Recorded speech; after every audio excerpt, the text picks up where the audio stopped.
आज की इस वीडियो में हम बात करने वाले हैं आर्थिक भूगोल का, जो एक बहुत ही ज़्यादा सबसे ज़्यादा महत्वपूर्ण टॉपिक है नेट और पीजीटी तथा अन्य प्रतियोगी परीक्षाओं की दृष्टि से, तथा ऑप्शनल ज्योग्राफी की जहाँ पर भी ऑप्शनल ज्योग्राफी प्रयोग की जाती है उसकी दृष्टि से भी सबसे महत्वपूर्ण टॉपिक है। वो टॉपिक क्या है? अल्फ्रेड वेबर का औद्योगिक अवस्थिति सिद्धांत।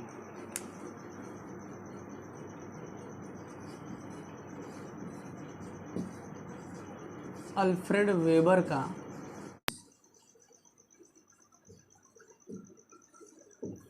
सारी बातें, एक एक चीज़ें जो भी महत्वपूर्ण है इस टॉपिक के अंदर, ये सिद्धांत क्या कहता है, किन बातों को बताता है, वो सारी चीज़ें हम समझेंगे।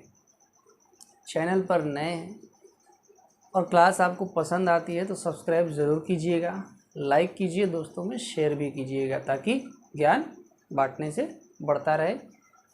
देखिए, अल्फ्रेड वेबर एक जर्मन अर्थशास्त्री और भूगोलवेत्ता थे। अल्फ्रेड वेबर ने 1909 में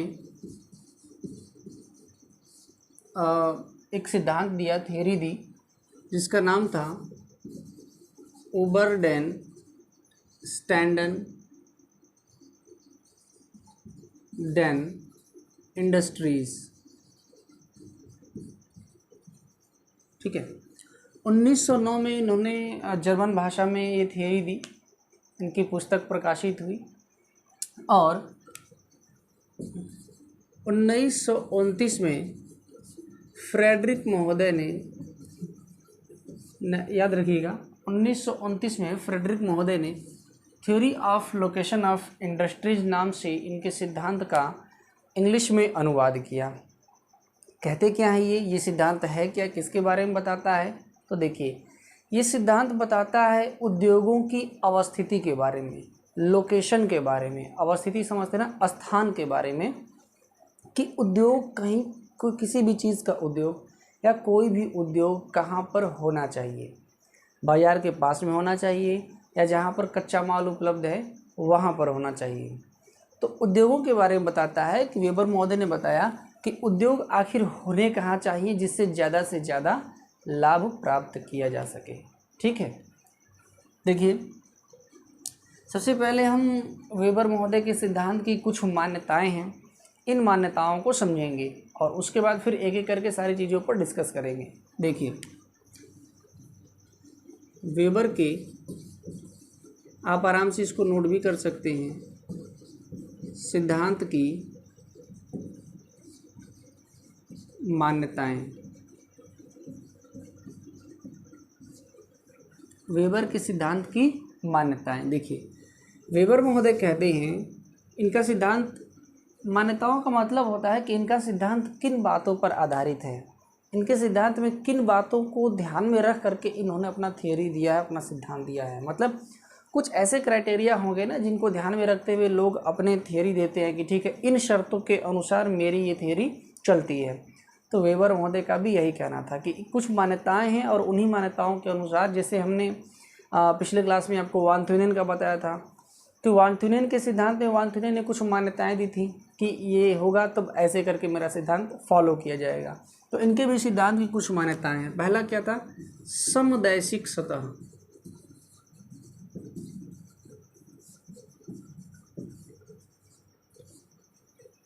समदैशिक सतह यानी कि आइसोट्रॉपिक। आइसोट्रॉपिक जो है कि सतह होनी चाहिए, सरफेस होना चाहिए। समदैशिक का मतलब कि वहाँ पर एक प्रकार की राजनीतिक व्यवस्था हो, एक प्रकार का मानव समुदाय निवास करता हो, वहाँ की जलवायु एक समान प्रकार की हो, मतलब सब कुछ एक ही समान प्रकार का हो। मैदानी इलाका है तो हर जगह मैदानी इलाका हो, पठारी इलाका है तो हर जगह पठारी इलाका हो। ठीक है, तो वहाँ पर जो पहली मान्यता ये है कि समदैशिक सतह होनी चाहिए। दूसरी चीज़, श्रम की उपलब्धता निश्चित क्षेत्रों में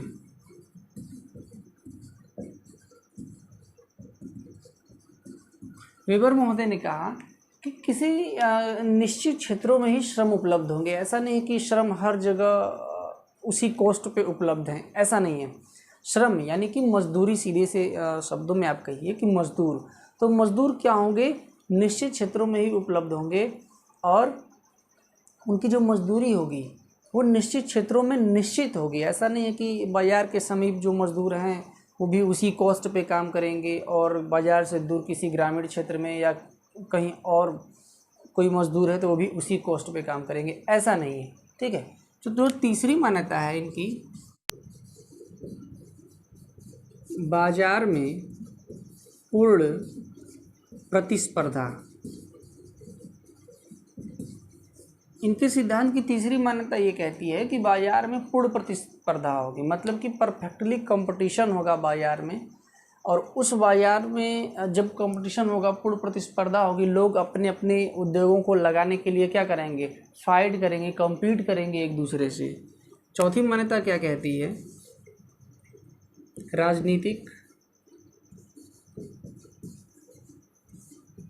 सामाजिक तथा आर्थिक एकरूपता। इनका सिद्धांत उन क्षेत्रों के लिए लागू है जिन क्षेत्रों में सामाजिक, राजनीतिक और आर्थिक एकरूपता है, मतलब एक समान रूप से एक ही चीज़ें हैं। मतलब कि कहने का मतलब ये है, जैसे राजनीति की अगर बात करें तो किसी देश में अगर सोशलिस्ट गवर्नमेंट है तो वो सोशलिस्ट ही चल रहा है, किसी देश में अगर पूंजीवादी सरकार है तो वो पूंजीवादी तरीके से ही चल रहा है। ठीक है।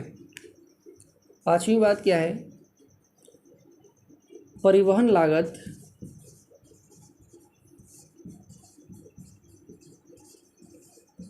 दूरी तथा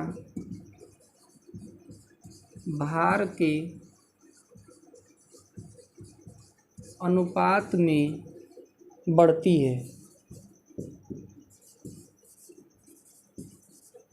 इसका मतलब क्या है, उन्होंने कहा कि परिवहन लागत दूरी तथा भार के अनुपात में बढ़ती है। जैसे मान लीजिए कि यहाँ पर अगर हम कहें कि इसकी जो परिवहन है, अगर कोई कच्चा माल अगर हमें मिलता है, मान लीजिए पॉइंट ए से हमें बी तक ले करके जाना है, तो यहाँ पर हम गए तो 5 रुपया देना पड़ा, ये 1 किलोमीटर। लेकिन अगले 1 किलोमीटर जब हम गए तो 10 रुपया देना पड़ा, अगले 1 किलोमीटर जब हम गए तो हमें 15 रुपये देना पड़ा, अगले 1 किलोमीटर जब हम गए तो हमें 20 रुपये देना पड़ा। तो इस तरीके से परिवहन लागत जैसे जैसे दूरी बढ़ रही है वैसे वैसे बढ़ रहा है। इसके अलावा भार के अनुपात में भी वृद्धि होती है। ठीक है। अगर हम यहाँ पर 1 टन सामान ले जा रहे हैं तो मान लीजिए कि 1 किलोमीटर 1 टन सामान ले जाने का अगर हमें 1 रुपये देना पड़ रहा है, तो 2 टन ले जाएंगे तो 2 रुपये देना पड़ेगा, 3 टन ले जाएंगे तो 1 किलोमीटर का हमें 3 रुपये देना पड़ेगा। तो परिवहन लागत जो है, जो ट्रांसपोर्ट की कॉस्ट है, जो सामान को एक जगह से दूसरी जगह पहुंचाने की जो कॉस्ट है, वो दूरी और भार दोनों के अनुपात में बढ़ता रहता है। ठीक। एक और बहुत प्रमुख मान्यता है इनके सिद्धांत की, वो क्या है कि उद्योगपति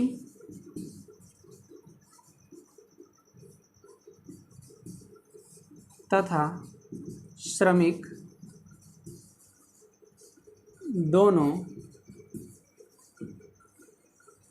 आर्थिक मानव हैं।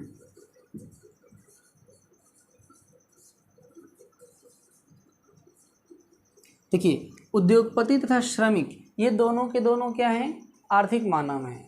वेबर महोदय के सिद्धांत की ये मान्यता कहती है कि चाहे उद्योगपति हो चाहे श्रमिक हो, ये दोनों के दोनों क्या हैं, आर्थिक मानव हैं। आर्थिक मानव का मतलब क्या है कि ये दोनों ही लाभ प्राप्त करने की कोशिश करते हैं और लाभ के लिए काम करते हैं। ठीक है।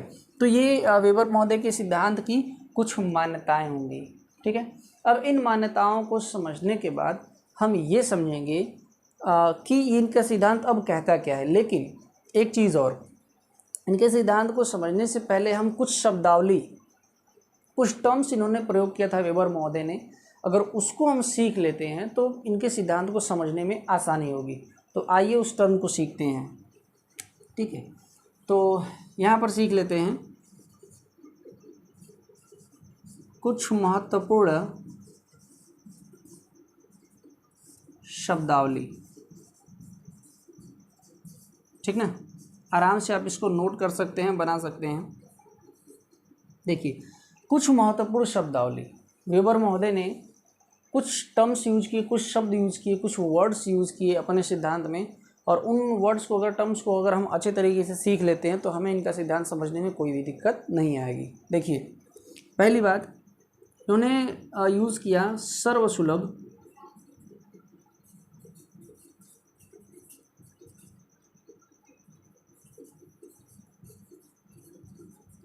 कच्चा माल, ठीक ना। रॉ मटेरियल की इन्होंने बात की,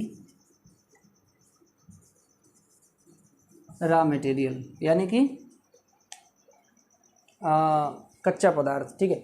सर्वसुलभ, सर्वसुलभ कच्चा माल का मतलब ऐसा कच्चा माल जो सर्वसुलभ है। सर्वसुलभ का मतलब कि हर जगह मौजूद है, बाज़ार के पास भी मौजूद है, बाज़ार से दूर भी मौजूद है, बाज़ार और स्रोत के बीच में मौजूद है, मतलब उस क्षेत्र में कच्चा माल हर जगह उपलब्ध है। दूसरी बात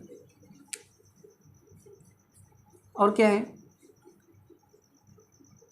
शुद्ध पदार्थ की उन्होंने बात की, या शुद्ध कच्चा माल, ठीक है। तीसरी अशुद्ध पदार्थ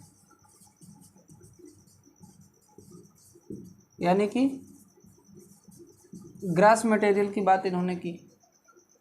ध्यान दीजिएगा, शुद्ध पदार्थ क्या होता है समझ लीजिए उसको। शुद्ध पदार्थ वे पदार्थ होता है, ऐसा कच्चा माल जो उस कच्चे माल को हम शुद्ध कच्चा माल कहते हैं, जिसको मटेरियल बनाते हैं, जब हम कोई भी फाइनल प्रोडक्ट बनाते हैं तो उसका वेट नहीं घटता है। समझिएगा, जैसे यहाँ पर अगर कोई भी रॉ मटेरियल है, कच्चा माल है, और ये 2 kg है, तो इसे जब हम कोई फाइनल प्रोडक्ट बनाते हैं तो फाइनल प्रोडक्ट जब बनता है तो ये भी हमें कितना प्राप्त होता है, 2 kg ही प्राप्त होता है। इन्होंने अपने सिद्धांत में ये चीज़ यूज़ किया है, इसी को समझना है। रॉ मटेरियल है ना, शुद्ध पदार्थ की बात इन्होंने की, ठीक है, कि अगर 2 किलोग्राम शुद्ध पदार्थ है, मान लीजिए कच्चा माल है 2 किलोग्राम, ठीक है, रॉ मटेरियल है, और उससे अगर हम कोई फाइनल प्रोडक्ट बना रहे हैं तो बनने वाला प्रोडक्ट भी कितने का होगा, 2 kg का होगा। अगर ऐसा होता है तो उस पदार्थ को हम क्या बोलेंगे, शुद्ध पदार्थ बोलेंगे। अशुद्ध पदार्थ क्या होता है, रॉ मटेरियल था 2 kg और पदार्थ हमारा बना कितना, 1 kg, तो ये क्या हो गया, ये अशुद्ध पदार्थ हो गया। समझिएगा ध्यान से। तो इन्होंने बात की सर्वसुलभ कच्चा माल जो हर जगह उपलब्ध हो, शुद्ध पदार्थ की बात की, अशुद्ध पदार्थ की बात की। इसके अलावा और भी बहुत सारी बातें इन्होंने बताई, जैसे कि शुद्ध पदार्थ भी क्या होता है, कहीं कहीं पर सर्वसुलभ है, और अशुद्ध पदार्थ भी कहीं कहीं पर क्या है, सर्वसुलभ है, तो कहीं कहीं पर नहीं है। ये बात आप ध्यान रखिएगा। शुद्ध पदार्थ का हर जगह सर्वसुलभ भी हो सकता है, हर जगह उपलब्ध हो सकता है, कभी कभी हर जगह उपलब्ध नहीं भी हो सकता है। तो ये दोनों बातें हैं, दिमाग में रखिएगा इस चीज़ को। अगली बात जो इन्होंने की वो की पदार्थ सूचकांक की। पदार्थ सूचकांक की इन्होंने बात की, यानी कि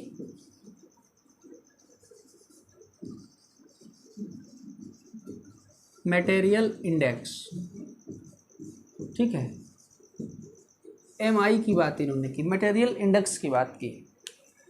पदार्थ सूचकांक, तो पदार्थ सूचकांक होता क्या है, ध्यान दीजिएगा। पदार्थ सूचकांक बराबर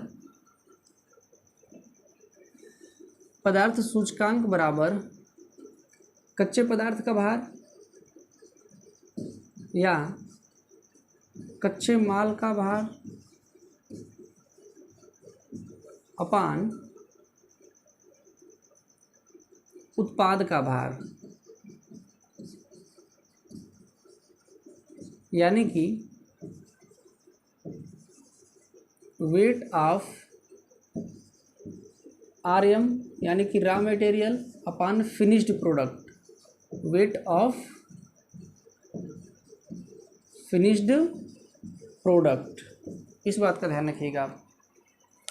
weight of raw material upon weight of finished product.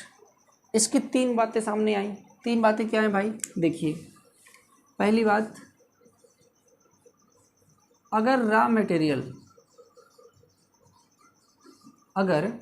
Material अधिक होता है किससे? फाइनल प्रोडक्ट से। फाइनल प्रोडक्ट से अगर रॉ मटेरियल फाइनल प्रोडक्ट से अधिक होता है तो जो MI होगा, यानी कि जो मटेरियल इंडेक्स होगा, वो कितना होगा? 1 से बड़ा होगा। ठीक है, ध्यान दीजिएगा। अगर रॉ मटेरियल फाइनल प्रोडक्ट से अधिक होता है तो जो MI होगा, जो मटेरियल इंडेक्स होगा, वो 1 से अधिक होगा। ऐसी अवस्था में उद्योग कहाँ स्थापित होगा? ऐसी अवस्था में उद्योग स्थापित होगा रॉ मटेरियल के पास, यानी कि कच्चे माल का स्रोत जहाँ पर रहेगा, जहाँ पर कच्चा माल मिलेगा, वहीं पर हम क्या करेंगे? उद्योग को स्थापित करेंगे। अब कैसे? समझिए, अगर रॉ मटेरियल कितना है? 10 kg है, ठीक है, और रॉ मटेरियल अगर 10 kg मिल रहा है, यानी कि और फाइनल प्रोडक्ट से ज़्यादा है ये। देखिए, ध्यान दीजिएगा, रॉ मटेरियल अगर फाइनल प्रोडक्ट से ज़्यादा होगा, इसका मतलब क्या है? कि रॉ मटेरियल अशुद्ध पदार्थ है। ध्यान दीजिएगा, वेबर के सिद्धांत को समझने की ये सबसे महत्वपूर्ण कड़ी है। रॉ मटेरियल अगर फाइनल प्रोडक्ट से ज़्यादा है तो इसका मतलब क्या है? कि रॉ मटेरियल अशुद्ध पदार्थ है। अर्थात फाइनल प्रोडक्ट कितना बना? 5 kg अगर बन रहा है तो इस फार्मूले पर जब इसको आप रखेंगे तो 10/5 कितना आएगा? 2, यानी कि 1 से बड़ा आएगा आपका मटेरियल इंडेक्स। तो अगर 1 से बड़ा मटेरियल इंडेक्स आता है तो जो उद्योग होगा आपका, वो बाज़ार के पास स्थापित नहीं होगा। उद्योग आपको कहाँ लगाना पड़ेगा? कच्चे माल के स्रोत के पास ही लगेगा। ठीक है। दूसरी कंडीशन क्या है? अगर रॉ मटेरियल छोटा है किससे? फाइनल प्रोडक्ट से,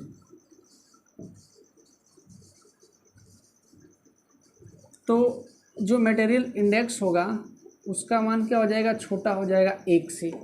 ऐसी दशा में जो उद्योग होगा वो मार्केट के पास ही लगेगा।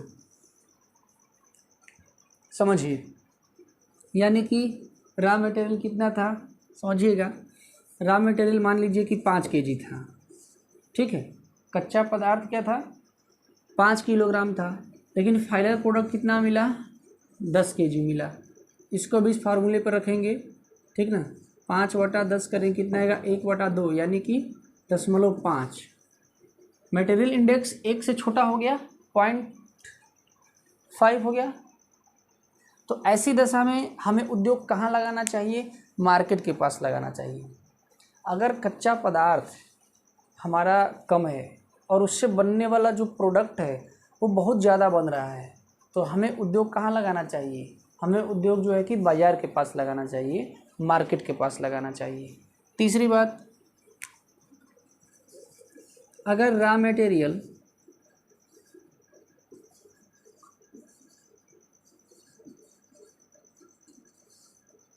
बराबर हो जाए फाइनल प्रोडक्ट से,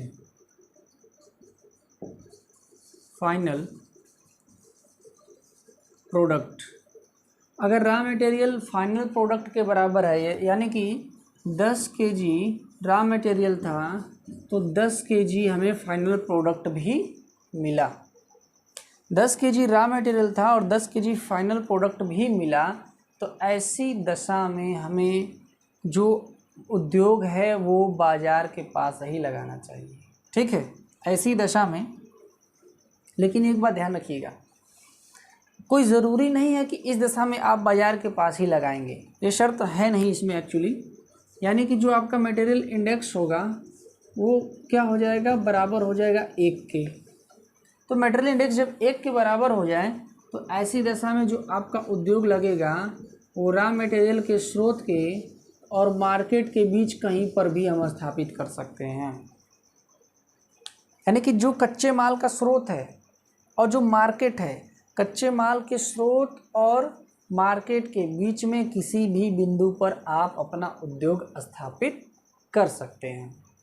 तो ये पदार्थ सूचकांक हो गया, कुछ मान्यताएं हो गई, शब्दावली हो गई वेबर के औद्योगिक अवस्थिति सिद्धांत को समझने में।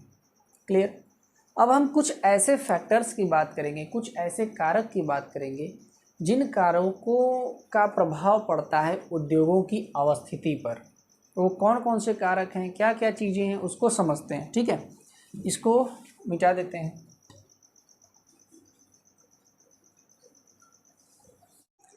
तो देखिए, अब समझेंगे कि वेबर ने ऐसे कौन कौन से कारक बताए जो उद्योगों की अवस्थिति को प्रभावित करते हैं। तो इसको लिख सकते हैं, वेबर के अनुसार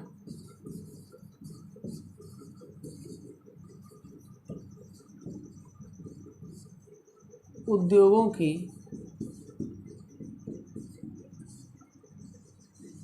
अवस्थिति को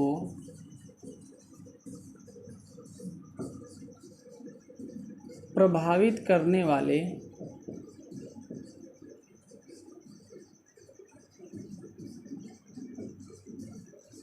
कारक, ऐसे कौन कौन से फैक्टर्स हैं, कौन कौन से कारक हैं जो उद्योगों की अवस्थिति को प्रभावित करते हैं।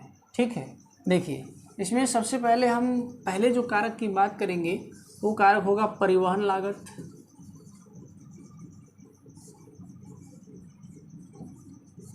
दूसरा कारक होगा श्रम लागत। तीसरा जो कारक होगा समूहीकरण, यानी कि एग्लोमेरेशन,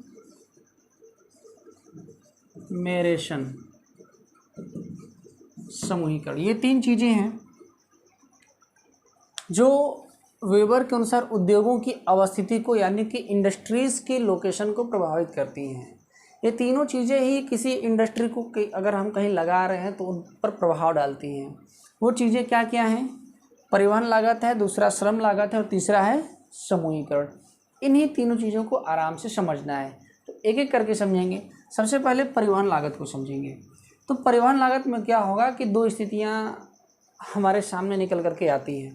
पहली, रैखिक स्थिति। रैखिक स्थिति का मतलब क्या होता है कि हमारा जो कच्चा माल है और जो बाज़ार है, कच्चा माल और बाज़ार ये दोनों क्या होंगे? एक ही रेखा में स्थित होंगे, मतलब बिल्कुल एक ही लाइन पर स्थित हैं। समझिए, पहला क्या है? रैखिक स्थिति। ठीक है, रैखिक स्थिति। अच्छा, रैखिक स्थिति में अगर मार्केट और कच्चा माल दोनों रैखिक स्थिति में हैं, एक ही जगह पे हैं, तो उसका क्या इफेक्ट पड़ेगा? समझिए, देखिए पहला केस जो आएगा, यदि कच्चा माल सर्वसुलभ है,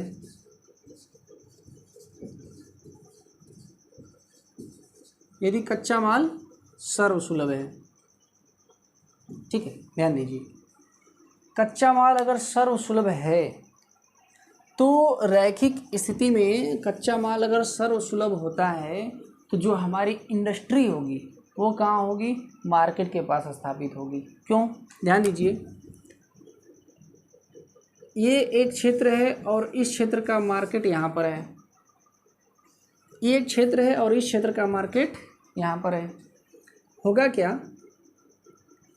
कि अगर हम जो रॉ मटेरियल यहाँ से ले जाएंगे, रॉ मटेरियल यहाँ से अगर हम ले करके जाते हैं, देखिए पहली बात क्या, ये अगर सर्वसुलभ है, सर्वसुलभ का मतलब कि हर जगह मौजूद है, कच्चा पदार्थ, कच्चा माल हर जगह मौजूद है, तो कोई ज़रूरी है कि हम यहाँ से खरीद के यहाँ मार्केट में लेके जाएंगे?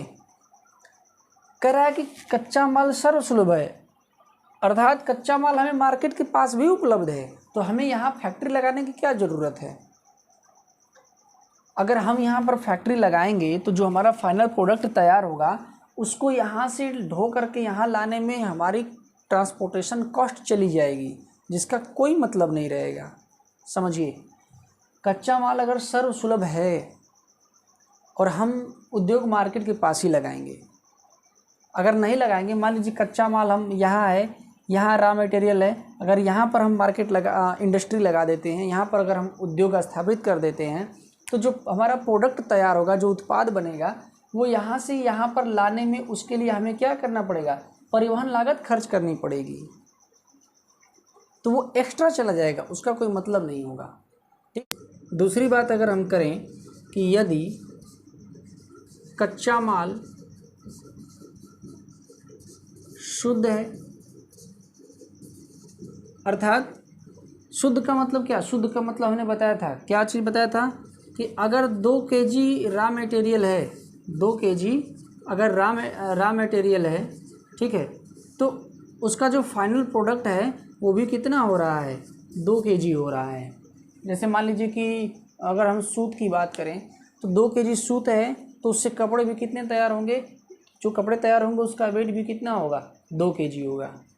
2 kg सूत तो 2 kg कपड़े, अर्थात कच्चा माल शुद्ध है, मतलब जितना कच्चा माल है, जितना रॉ मटेरियल है, उतना ही वेट का फाइनल प्रोडक्ट भी तैयार हो रहा है। तो कोई दिक्कत नहीं है, हम रॉ मटेरियल और मार्केट के बीच में किसी भी पॉइंट पर पदार्थ सूचकांक, अभी हमने आपको पीछे बताया था ना मटेरियल इंडेक्स, कि अगर दोनों बराबर हो जाएंगे, है ना, अगर कच्चा माल शुद्ध होगा तो कच्चे माल के स्रोत और मार्केट के बीच में कहीं पर भी हम उद्योग स्थापित कर सकते हैं, उसमें कोई दिक्कत नहीं आएगी। ठीक ना, हम किसी भी बिंदु पर कहीं पर भी उन दोनों मार्केट के और रॉ मटेरियल के स्रोत के बीच में कहीं पर भी हम स्थापित कर सकते हैं इसको। ठीक। तीसरी बात, यदि कच्चा माल अशुद्ध है, अगर कच्चा माल अशुद्ध है तब क्या होगा, देखिए कच्चा माल अशुद्ध होने का मतलब, देखिए कच्चा माल अशुद्ध होने का मतलब क्या है कि अगर हमारा 2 kg रॉ मटेरियल है, कच्चा माल है, ठीक, तो अशुद्ध कब बोलेंगे, उससे बनने वाला जो फाइनल प्रोडक्ट होगा वो उससे कम वेट का होगा। मान लीजिए कि 2 kg हमारा कच्चा माल है और फाइनल प्रोडक्ट जो बन रहा है वो हमको 1 किलोग्राम ही मिल रहा है, तो आप खुद सोचिए कि जो रॉ मटेरियल है वो 2 kg है और फाइनल प्रोडक्ट हमें 1 kg मिल रहा है, तो हम इंडस्ट्री को कहाँ लगाएंगे, मार्केट के पास लगाएंगे कि रॉ मटेरियल के स्रोत के पास लगाएंगे। समझिए बात को। देखिए यहाँ हमने 2 किलोग्राम कोई कच्चा पदार्थ लिया, अगर हम यहीं पर फैक्ट्री लगा दें तो 2 किलोग्राम कच्चा माल अगर हमने लिया, यहाँ पर फैक्ट्री लगा देंगे, उससे बनने वाला प्रोडक्ट कितने का होगा, 1 kg का होगा। और वेबर के अनुसार जैसे जैसे दूरी बढ़ती है परिवहन लागत बढ़ती है, जैसे जैसे भार बढ़ता है परिवहन लागत बढ़ जाती है। तो हम अगर कच्चे माल को ढो करके लाएंगे यहाँ पर मार्केट के पास और यहाँ पर इंडस्ट्री में उसको फाइनल प्रोडक्ट बनाएंगे और हमें मिल रहा 1 किलो, हम लाए थे 2 किलो, तो इनके अनुसार भार बढ़ने पर जो है लागत बढ़ेगी। तो भार बढ़ने पर जब लागत बढ़ेगी तो हम तो एक्स्ट्रा ना 1 kg का पैसा देंगे। इसलिए क्या करेंगे कि जो इंडस्ट्री होगी वो रॉ मटेरियल के पास ही लग जाएगी, जो उद्योग होगा वो कच्चे माल के स्रोत के पास ही हमें लगाना पड़ेगा। ठीक है, उस उद्योग को हम मार्केट के पास नहीं लगाएंगे क्योंकि हमें एक्स्ट्रा 1 kg का पैसा देना पड़ रहा है, जबकि वो हमें प्रोडक्ट मिल ही नहीं रहा है। क्लियर। तो ये तो रही रैखिक स्थिति। रैखिक स्थिति सामान्य रूप से समझ लीजिएगा एक पदार्थ के लिए प्रयोग की जाती है कि जब एक ही कच्चा माल से हमें कोई उद्योग चलाना है या कोई प्रोडक्ट बनाना है जिसमें केवल एक माल लग रहा है, एक पदार्थ का प्रयोग हो रहा है, ठीक। लेकिन 2 पदार्थों का प्रयोग हो जाएगा तो, या 2 से ज़्यादा पदार्थों का प्रयोग हो जाएगा तो वो फिर एक सीधी रेखा में नहीं रहेंगे। ठीक है, पता चला कि कोई पदार्थ यहाँ मिल रहा है तो कोई पदार्थ यहाँ मिल रहा है। ये क्या था, रैखिक स्थिति थी, यानी कि एक ही पदार्थ था। ठीक, यानी कि सिर्फ ये मार्केट और ये रॉ मटेरियल का स्रोत, इसकी बात ही नहीं थी, ये बात नहीं था ऊपर वाला। ठीक है, सिर्फ इन दोनों की बात थी, तो रैखिक था। अब क्या है, एक पदार्थ यहाँ पर है और दूसरा पदार्थ यहाँ पर है, तो ये क्या हो जाएगी, दूसरी कंडीशन अरैखिक स्थिति हो जाएगी। अरैखिक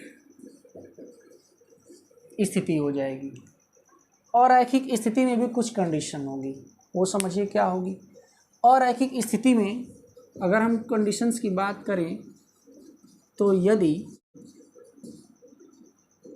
दोनों पदार्थ, ये क्या होगा, दो पदार्थों के लिए अरैखिक स्थिति लागू होती है, ठीक ना, कि जो किसी सामान को बनाने में हमें दो कच्चे माल चाहिए। जैसे मान लीजिए भाई अगर ये मार्कर बनाना है, तो इसकी जो प्लास्टिक की चीज़ें हैं ये हमें कहीं और से लाना पड़ेगा, और इसके अंदर जो स्याही भरी जा रही है वो हमें कहीं और से लाना पड़ेगा, है ना। तो इसमें दो चीज़ें की ज़रूरत पड़ी कि नहीं पड़ी, ठीक। हो सकता है कि इसके ऊपर प्लास्टिक का कवर हो, प्लास्टिक कहीं और से लाना पड़े, तो अरैखिक स्थिति हो जाएगी, सीधे सीधे एक तरफ से नहीं आ रहा है। जैसे मान लीजिए कि क्या था, कपास से हम कपड़ा बनाते हैं, तो सिर्फ कपास और इंडस्ट्री ये रैखिक स्थिति में आते थे, लेकिन ऐसे ही बहुत सारी चीज़ें हैं। यदि दोनों पदार्थ क्या हों, सर्वसुलभ हों, ध्यान दीजिए, अगर दोनों पदार्थ सर्वसुलभ होंगे, तो अगर दोनों पदार्थ सर्वसुलभ होंगे तो आप सोच सकते हैं क्या, दोनों पदार्थ सर्वसुलभ हैं, मतलब कि कच्चे माल के स्रोत के पास भी उपलब्ध हैं, हर जगह उपलब्ध है, कोई दिक्कत ही नहीं, हर जगह उपलब्ध है। तो हम कहाँ लगाएंगे, हम अपनी जो इंडस्ट्री होगी वो मार्केट के पास ही लगाएंगे, मार्केट में ही लगा देंगे, क्योंकि मार्केट में भी अवेलेबल है, उसके बाहर भी अवेलेबल है। अगर हम मार्केट में नहीं लगा के बाहर लगा देंगे तो हमें ट्रांसपोर्टेशन कॉस्ट देनी पड़ेगी, हमें उसका वेट कॉस्ट देना पड़ेगा। लेकिन अगर हम मार्केट में लगा दें तो हम इस ट्रांसपोर्टेशन कॉस्ट से, परिवहन लागत से बच जाएंगे। इसलिए अगर दोनों पदार्थ सर्वसुलभ होते हैं, मतलब हर जगह अवेलेबल हैं, तो हम मार्केट में ही अपनी इंडस्ट्री लगाएंगे, ठीक है। अगली बात, यदि एक पदार्थ सर्वसुलभ हो तथा दूसरा पदार्थ स्थानिक और शुद्ध हो, ठीक है। कह रहा है कि यदि एक पदार्थ सर्वसुलभ है तथा दूसरा स्थानिक और शुद्ध है। स्थानिक का मतलब समझ लीजिए, एक और शब्द था स्थानिक। स्थानिक का मतलब कि कुछ ऐसे पदार्थ होते हैं जो किसी स्पेशल, किसी विशेष क्षेत्रों में ही पाए जाते हैं। जैसे कोयला क्षेत्र हो गया, कोयला हर जगह थोड़ी पाया जाएगा, जहाँ उसका भंडार होगा उसी क्षेत्र में वो पाया जाएगा, ठीक है। जैसे इस्पात उद्योग वगैरह कहाँ लगाए जाते हैं, ऐसे क्षेत्रों में लगाए जाते हैं, ठीक है। तो स्थानिक का मतलब क्या है कि किसी विशेष क्षेत्र में, जैसे कोयला, पेट्रोलियम, ये सारी चीज़ें कहाँ पाई जाती हैं, किसी विशेष क्षेत्र में ही पाई जाएंगी। तो ये पदार्थ क्या हो गए, स्थानिक हो गए, ठीक है, लोकल हो गए। और कह रहा है कि अगर शुद्ध हो, शुद्ध का मतलब कि जितना कच्चा पदार्थ होगा फाइनल प्रोडक्ट भी हमें उतना ही मिलेगा। तो इस दशा में हम जो है इंडस्ट्री कहाँ लगाएंगे, समझिए। कह रहा है एक पदार्थ सर्वसुलभ है, मतलब उस दो पदार्थों में से एक सर्वसुलभ है, कहीं पर भी मिल जा रहा है, जाहिर सी बात है कि मार्केट में भी वो मिलेगा। और दूसरा पदार्थ क्या है, स्थानिक और शुद्ध है। तो हम क्या करेंगे कि मार्केट में ही इंडस्ट्री को स्थापित करेंगे। इंडस्ट्री हमारी कहाँ लगेगी, मार्केट में ही लग जाएगी, क्योंकि एक पदार्थ के लिए हमें कोई ट्रांसपोर्टेशन कॉस्ट नहीं देनी है। ट्रांसपोर्टेशन कॉस्ट उस क्षेत्र से हमें क्या है, सिर्फ दूसरे पदार्थ के लिए देना होगा, लेकिन उसमें भी फायदा है। क्यों, क्योंकि वो पदार्थ शुद्ध है। अगर 2 किलोग्राम कोयला हम लेकर के आएंगे तो उससे जो हमें फ़ायदा होगा वो पूरा 2 किलोग्राम का हो रहा है, समझिए।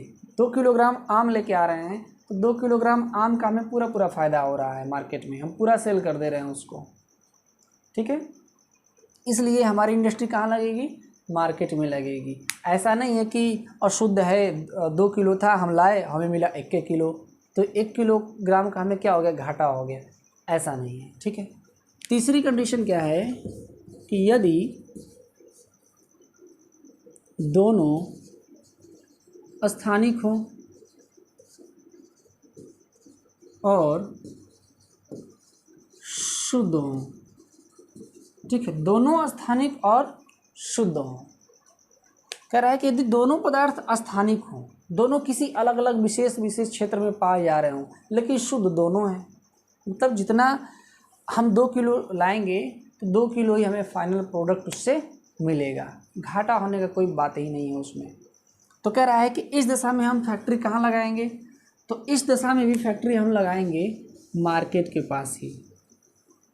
ठीक है, मार्केट के पास क्यों लगाएंगे, क्योंकि स्थानिक जो चीज़ें होंगी और शुद्ध होंगी तो मार्केट के पास ही हम जब लगाएंगे तो हम उसको ला रहे हैं, तो जितना ट्रांसपोर्टेशन कास्ट हम उसको दे रहे हैं, ठीक है, उतना ट्रांसपोर्टेशन कास्ट हमारा हमको फ़ायदा कर रहा है।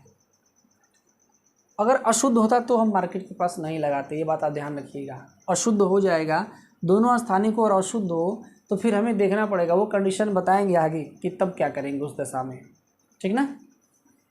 तो तब क्या करेंगे, दोनों स्थानिक हों और दोनों शुद्ध हों तो भी इंडस्ट्री जो हमारी फैक्ट्री होगी, जो हमारा उद्योग होगा, वो मार्केट में ही लगेगा, बाज़ार के पास ही हम उसको लगाएंगे। अच्छा, इस चीज़ को वेट गेनिंग इंडस्ट्री कहते हैं। ठीक है, वेट गेनिंग इंडस्ट्री में ये सारी चीज़ें आती हैं। वेट गेनिंग इंडस्ट्री, देखिए वेट हमारा कम हो रहा है, भार कम हो रहा है, नहीं, पूरा हमें उसका लाभ प्राप्त हो रहा है। ठीक, अगली कंडीशन क्या होगी, यदि दोनों पदार्थ स्थानिक हों तथा अशुद्ध हों। यदि दोनों पदार्थ स्थानिक हों और अशुद्ध हों तब क्या करेंगे इस दशा में। अब तो भाई मामला फंस जाएगा ना। दोनों पदार्थ स्थानिक हों, अलग अलग विशेष क्षेत्रों में पाए जा रहे हों और अशुद्ध भी हों, यानी कि हम लाएंगे 10 किलो और मिलेगा हमको 5 किलो, तब क्या करेंगे इस दशा में। इंडस्ट्री कहाँ लगेगी इसका निर्धारण बहुत कठिन हो जाता है। ठीक है, इंडस्ट्री हम कहाँ लगाएंगे इसका निर्धारण बहुत ही ज़्यादा कठिन हो जाएगा। ठीक, तो वीबर महोदय ने बताया कि देखिए इसके लिए भी कुछ तथ्य हैं जिनके हिसाब से हम ये बता सकते हैं कि फैक्ट्री हमारी कहाँ लगेगी। देखिए इसको एक हम डायग्राम की मदद से समझेंगे। यहाँ पर हमने एक डायग्राम बना दिया। ठीक है, यहाँ पर रॉ मटेरियल 1 हो गया। ठीक है, रॉ मटेरियल R1L।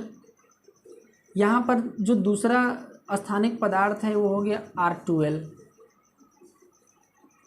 और ये हमारा हो गया मार्केट। मार्केट यहाँ है, पहला हमारा कच्चा पदार्थ यहाँ है, दूसरा हमारा कच्चा पदार्थ यहाँ है।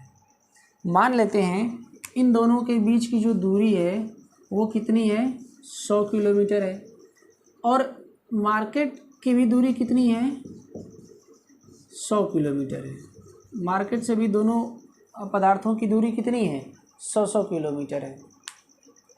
इस दशा में क्या करेंगे, इस दशा में जैसे हम अगर R1L की बात मानें, ठीक है, जैसे अगर हम केवल R1 की ही बात मानते, L छोड़ दीजिए, ठीक है, रॉ मटेरियल अगर हम R1L की बात करें यहाँ पे इसकी, ठीक है, तो अगर हम इस वाले पदार्थ को, इस वाले कच्चे माल को हम इस पॉइंट पे लेके आ रहे हैं, ठीक ना।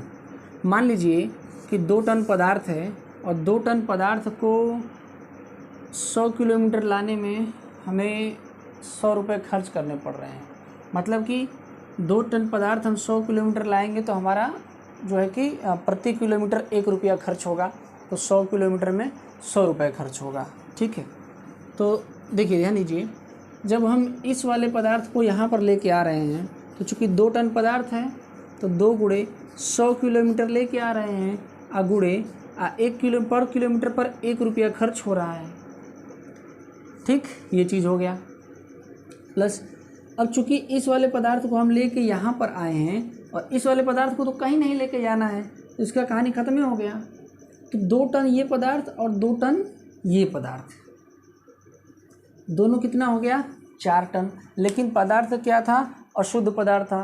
तो अशुद्ध पदार्थ था जब, तो अब चूंकि यहाँ से फिर हम मार्केट में लेके जाएंगे तो अशुद्ध पदार्थ है तो 4 टन हो गया। तो 4 टन का क्या हुआ, 4 टन पदार्थ का 2 ही टन हमें रहेगा। तो 2 टन पदार्थ हमें फिर कहाँ लेके जाना पड़ेगा, मार्केट में लेके जाना पड़ेगा। बात समझिए, ठीक ना।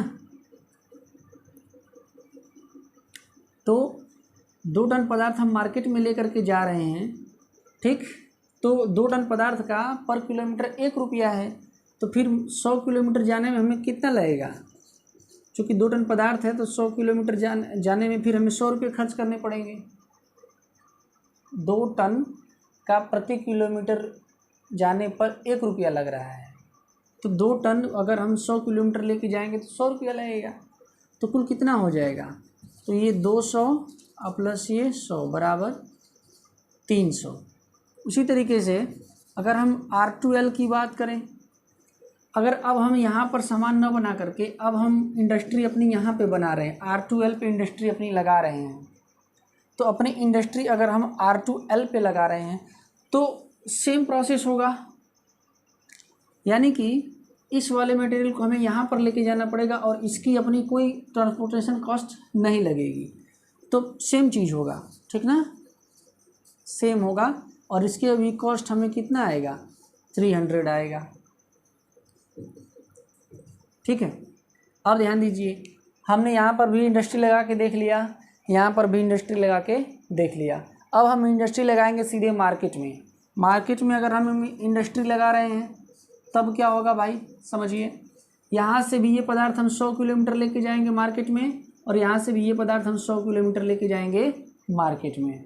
तो यानी कि 2 टन पदार्थ ये 100 किलोमीटर लेके जा रहे हैं, प्रति 1 किलोमीटर प्रति टन के हिसाब से रुपया, प्लस 2 गुणे 100 गुणे 1 ये भी हम लेके जा रहे हैं। यानी कि 2 टन पदार्थ को यहाँ से उठा के 100 किलोमीटर ले गए तो 100 रुपया लगा, ठीक।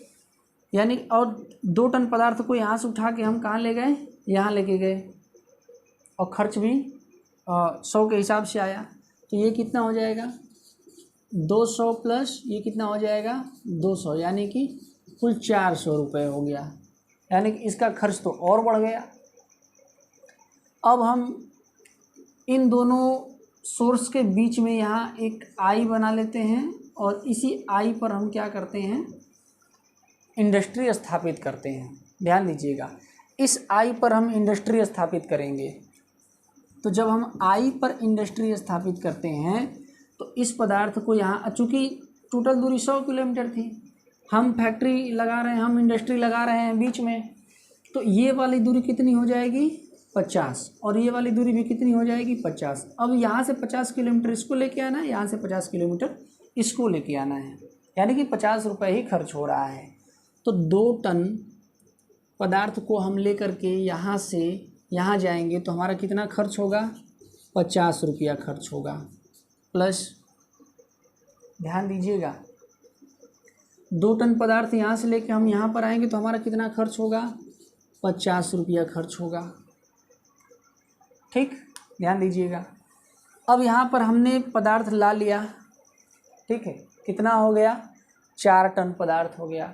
लेकिन पदार्थ अशुद्ध है तो फाइनल प्रोडक्ट बनेगा कितना, 2 ही टन बनेगा, और प्रति किलोमीटर जाने पर 1 रुपया खर्च हो रहा है।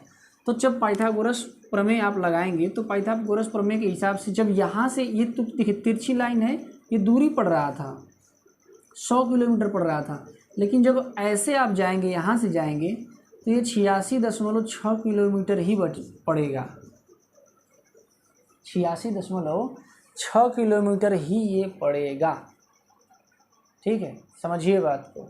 तो 86.6 किलोमीटर ही ये पड़ रहा है, चूँकि 2 टन पदार्थ ये था, 2 टन पदार्थ ये था, ठीक ना, गुणे 2 प्लस ये कितना है 86 किलोमीटर, 86.6 किलोमीटर, यानी कि इतना ही रुपया लग जाएगा, ठीक, इतना ही रुपया लग रहा है।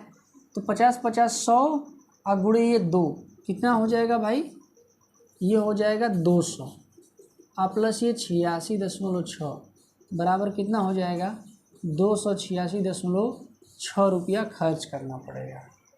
अर्थात आप देख सकते हैं कि इंडस्ट्री को यहाँ लगाने पर, जब हम इंडस्ट्री को यहाँ पे लगा रहे हैं तो हमारा ट्रांसपोर्टेशन कॉस्ट 286 रुपये ही आ रहा है, जो सबसे कम है। तो हमारी इंडस्ट्री कहाँ लगेगी, आई पॉइंट पर ही लगेगी, आई बिंदु पर ही लगेगी। ठीक, ये चीज़। अब ये परिवहन लागत की बात हो गई। अब चूंकि हमें श्रम लागत भी प्रभावित करता है, तो श्रम लागत को भी हम देखेंगे कि भाई श्रम लागत हमें किस प्रकार से प्रभावित कर रहा है। ठीक है, अच्छा, इस प्रकार की जो इंडस्ट्री होती है उसको बोलते हैं वेट लूजिंग इंडस्ट्री। ठीक है, वेट लूजिंग इंडस्ट्री इसको बोलते हैं जब ऐसी कंडीशन आती है और इस तरह की जो इंडस्ट्रीज ऐसे क्षेत्रों में लगी होती हैं, तो इन इंडस्ट्रीज़ को वेट लूजिंग इंडस्ट्रीज़ का नाम दिया जाता है। ठीक है, थोड़ा मिटा लेते हैं इसको। देखिए, यहाँ से अब बात करेंगे हम श्रम लागत की। ठीक ना, देखिए वेबर का मानना था कि यदि श्रम लागत से होने वाली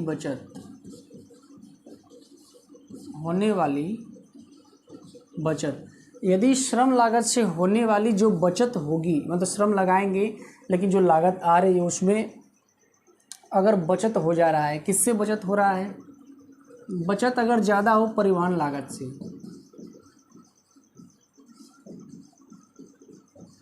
अगर परिवहन लागत से बचत हो गई तो उद्योग हमारा कहाँ लगेगा, न्यूनतम लागत बिंदु पर। ध्यान दीजिएगा, वेबर महोदय ने कहा कि अगर श्रम लागत से होने वाली बचत अधिक है परिवहन लागत से, तो हमारा जो उद्योग होगा वो न्यूनतम लागत बिंदु पर स्थापित होगा, हमारी इंडस्ट्री न्यूनतम लागत बिंदु पर स्थापित होगी। अब यहाँ से आइसोटीम का एक कॉन्सेप्ट आता है। आइसोटीम से रेखाएं क्या होती हैं, देखिए ये रॉ मटेरियल है और ये क्या है, मार्केट है। ये रॉ मटेरियल हो गया और ये मार्केट हो गया। यहाँ से कह रहा है कि अगर ऐसे ये कुछ रेखाएं हैं, अगर हम रॉ मटेरियल से मार्केट की तरफ बढ़ रहे हैं, रॉ मटेरियल से अगर हम मार्केट की तरफ बढ़ रहे हैं तो ये 10, ये 20, ये 30, ये 40, ये 50, इस तरीके से चीज़ें हैं। ये जो रेखाएं आपको दिखाई दे रही हैं इस पूरे क्षेत्र में, ये रेखाएं, ये पूरा ये रेखाएं जो आपको दिखाई दे रही हैं, ये समान लागत मूल्य को बताती हैं। और समान परिवहन लागत मूल्य को बताने वाली रेखाएं क्या होती हैं, आइसोटीम के नाम से जाना जाता है। यानी कि परिवहन लागत के बिंदुओं को जोड़ने वाली रेखाओं को आइसोटीम कहते हैं। नोट कर लीजिएगा, परिवहन लागत के सभी बिंदुओं को जोड़ने वाली रेखाओं को आइसोटीम कहते हैं। यानी कि आप चाहे यहाँ पे रहिए, चाहे यहाँ पर रहिए, चाहे यहाँ पर इंडस्ट्री स्थापित करिए, चाहे यहाँ पर इंडस्ट्री स्थापित करिए, ठीक है, मार्केट से 10 रुपया ही आपको चार्ज लगेगा, या रॉ मटेरियल से वहाँ जाने में 10 ही रुपये आपको खर्च करने पड़ेंगे। ये एक उदाहरण के लिए है, ठीक ना। चाहे यहाँ पे रहिए, चाहे यहाँ पे रहिए, चाहे यहाँ पे किसी भी बिंदु पर आप रहिए, आइसोटीम समान परिवहन लागत मूल्य वाले रेखा को क्या बोलते हैं, आइसोटीम बोलते हैं। अब उसी चीज़ को हम उसी डायग्राम से समझते हैं जो डायग्राम हमने पहले बनाया था।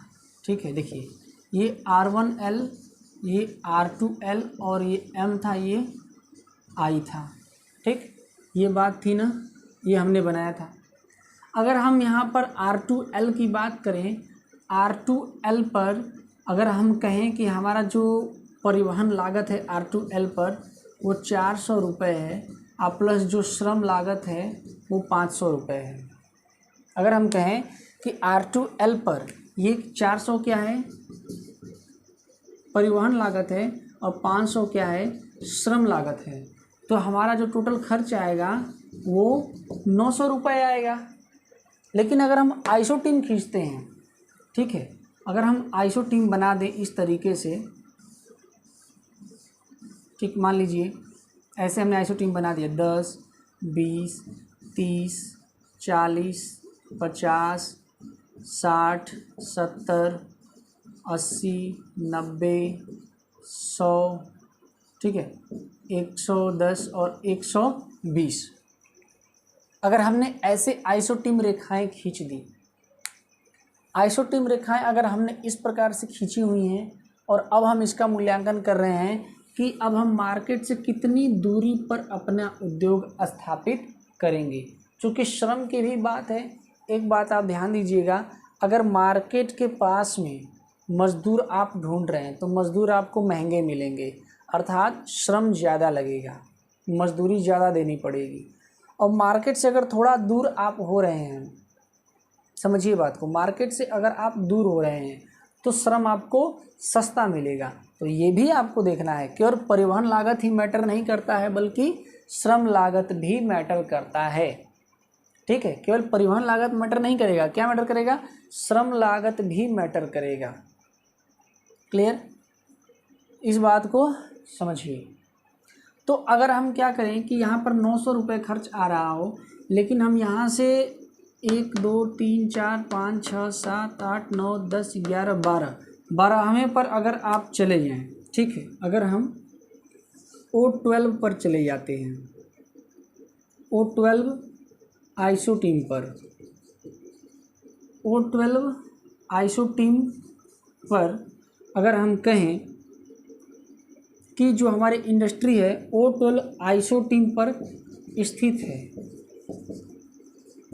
हमारी इंडस्ट्री कहाँ है? O12 आइसोटीम पर स्थित है। और इस पर जो है कि हमारी श्रम लागत कितनी है? इस पर हमारी श्रम लागत जो है 300 रुपये है, तथा इसी पर हमारा परिवहन लागत कितना है? इस पर हमारा परिवहन लागत जो है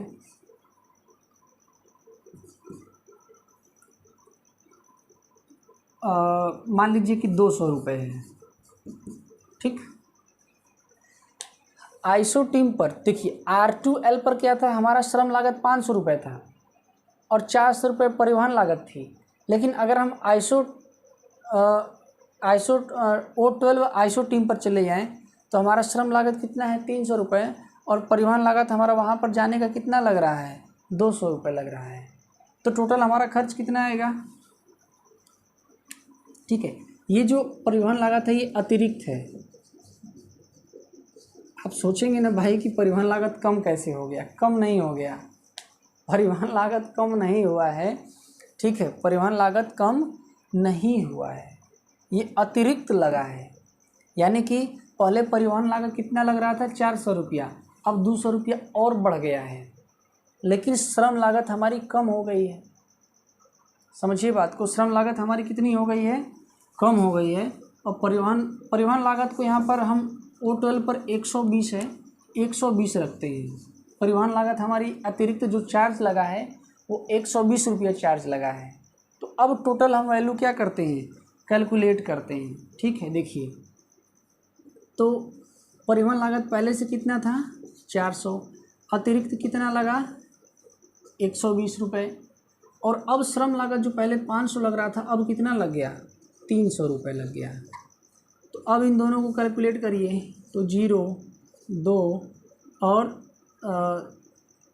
4 1 5 और 3 8, अब कितना लगा? 820 रुपये लगा।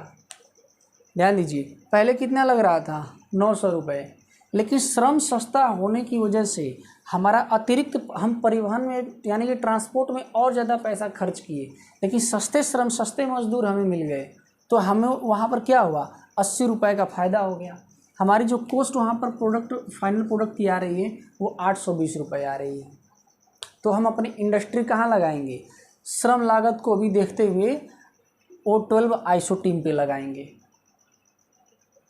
क्लियर? इतनी चीज़ें क्लियर है। अब यहाँ से हम आइसोडापेन को समझते हैं। ठीक है, कि आइसोडापेन क्या होता है।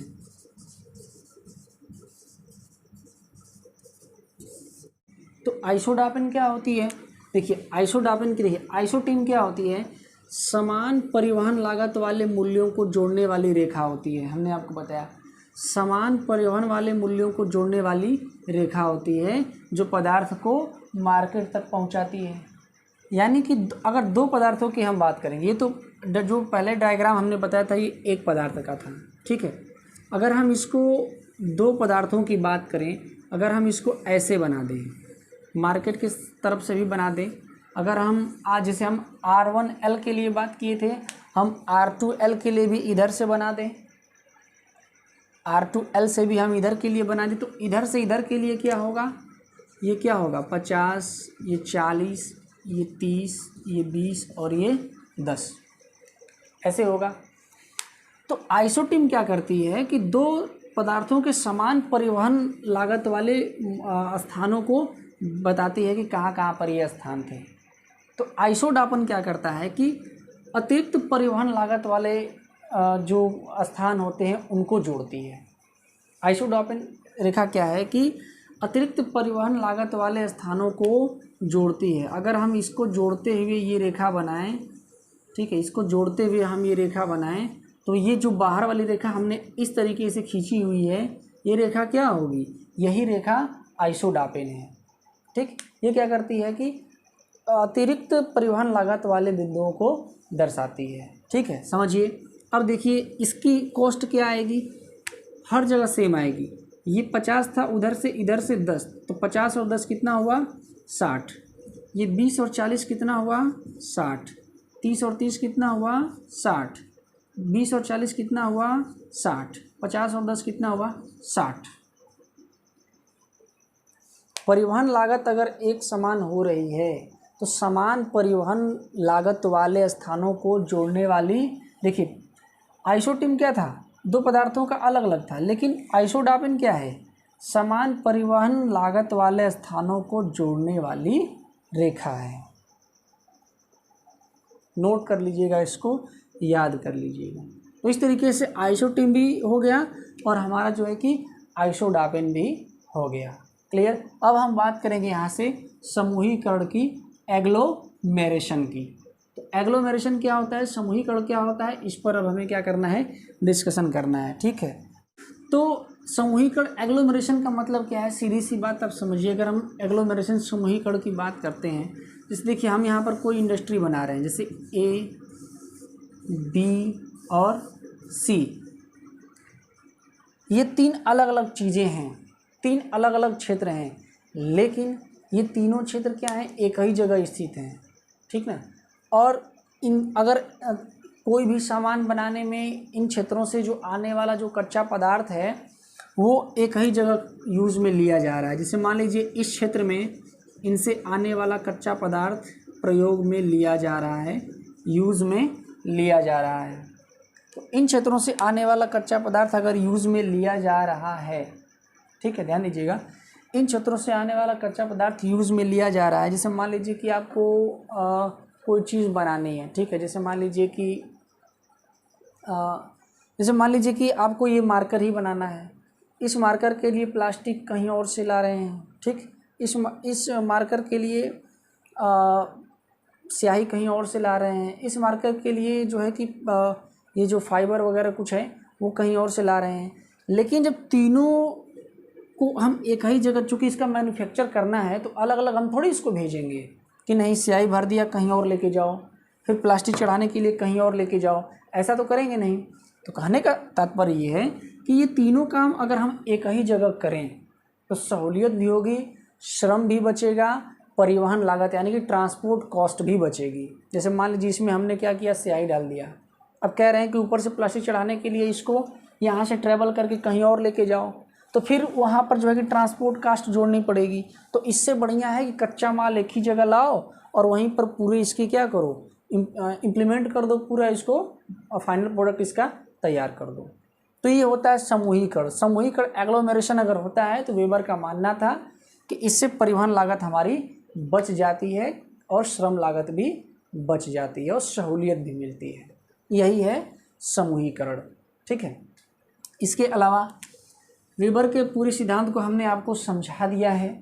अगर पसंद आए, समझ में आया हो, चैनल को सब्सक्राइब जरूर करिएगा, दोस्तों को शेयर जरूर करिएगा, कमेंट करके बताइएगा कि दिक्कत आपको कहाँ पे आ रही है, ठीक है। इसके अलावा इनकी आलोचना भी की जाती है, ये भी सुन लीजिए। वेबर महोदय के औद्योगिक अवस्थिति सिद्धांत की आलोचना भी की जाती है। आलोचना क्या की जाती है? वेबर महोदय ने भूमि की कीमत को अनदेखा कर दिया, भूमि की कीमत को अनदेखा कर दिया, ठीक है। केवल कच्चे पदार्थों को ही ध्यान में रख करके काम किया। भाई कोई ज़रूरी थोड़ी है कि मार्केट में ही भूमि महंगी मिल रही है, हो सकता है कि जहाँ कच्चा पदार्थ मिल रहा हो, जहाँ कच्चा माल मिल रहा हो, वहाँ की भी भूमि बहुत महंगी हो। तो महंगी अगर बहुत भूमि होगी, वहाँ की ज़मीन बहुत महंगी होगी, तो वहाँ पर हम थोड़ी ना जो है कि अपनी फैक्ट्री लगा पाएंगे। इसके अलावा समान राजनीतिक परिस्थितियाँ नहीं हो सकती। कहीं पर सोशलिस्ट कंट्री होती है, वो उद्योग को क्या कर देती है, दबा देती है, अपने अंडर में ले लेती है, तो हर जगह प्रतिस्पर्धा थोड़ी हो सकती है, ठीक है। तो ये कुछ इनकी क्या थी, आलोचना की थी। इसके अलावा इन्होंने समूहीकरण की बात की। कोई ज़रूरी नहीं है कि समूहीकरण होगा ही, विवाद भी हो सकता है, वहाँ पर कंपटीशन बढ़ जाएगा, तो हो सकता है कि जो आप बढ़ने की सोच रहे थे वो डाउन हो जाए, ठीक है। इसके अलावा चूँकि इन्होंने कहा कि लंबी जैसे जैसे दूरी बढ़ेगी, दूरी की अगर इन्होंने बात की कि जैसे जैसे दूरी बढ़ती है वैसे वैसे परिवहन लागत बढ़ती है, लेकिन वास्तव में आप सोचिए कि ऐसा नहीं होता। लंबी दूरियों पर परिवहन लागत कम होता है। आप सोचेंगे ऐसा कैसे, बनारस जाने का जो 1000 रुपये अगर लग रहा है, तो इलाहाबाद जाने का जो है कि 2000 लग जाएगा, और आप कह रहे हैं कि लंबी दूरियों पर परिवहन लागत कम होता है। समझिए कैसे कम होता है। अगर किसी व्यक्ति को 100 किलोमीटर जाना है, तो पर किलोमीटर उससे अगर 10 रुपये लिया जा रहा है, 100 किलोमीटर जाना है और पर किलोमीटर अगर 10 रुपये लिया जा रहा है, अगर उसी व्यक्ति को 800 किलोमीटर जाना हो, तो सामान्य रूप से पर किलोमीटर 10 रुपया नहीं जोड़ा जाएगा, 8 रुपये जोड़ लेंगे, 7 रुपये जोड़ लेंगे, 9 रुपये जोड़ लेंगे। तो लंबी दूरियों पर परिवहन लागत जो है कि अनुपातिक रूप से कम होती है। वेबर ने कहा कि ऐसा नहीं होता, ठीक है। तो ये कुछ आलोचनाएं हैं वेबर महोदय के सिद्धांत की। फिर भी इन्होंने अर्थशास्त्रियों को, भूगोलवेत्ताओं को नई दिशा दी, ठीक है। उद्योगों को स्थापित करने का, इंडस्ट्री को लोकेट करने की नई दिशा दी, नई बातें बताएं, जिसकी वजह से काफ़ी प्रयोग भी किया जाता है, इन पर काफ़ी रिसर्च होता है, ठीक है। चलिए, अच्छा लगा हो तो लाइक शेयर और सब्सक्राइब ज़रूर कीजिए।